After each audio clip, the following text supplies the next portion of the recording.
welcome to the Mani and Fariha show. I am Fariha, and Mani, as you can see, is not with us today, but she is in spirit, if not physically. Today's show is actually going to be quite magnificent. For any of the people that know me and are acquainted with me, especially from the radio show, you are well aware that I love poetry, and especially Rumi. And Rumi says, live your life as if everything is rigged in your favor. Wow, how would life be if we lived it as if everything was rigged in our favor? And you may be thinking, well, Fariha, how can we when, there's so many adversities, so much turmoil?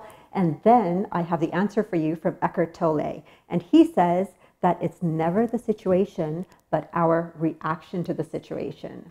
And leading in from these quotes, which I will leave you to ponder over as we go on to our break, is the introduction of our amazing guest. Her name is Chantal Dubois, and once we return from break, you will be able to get acquainted with her. But these two quotes really signify the way that she has lived her life. Regardless of what she has gone through, she is now living life as if it is truly rigged in her favor and looking for opportunities. They tend to come our way, but do we recognize them?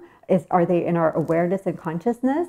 Well, Chantal is the epitome of getting all of that clarified. So shortly we will be back and speaking with Chantal. Stay tuned.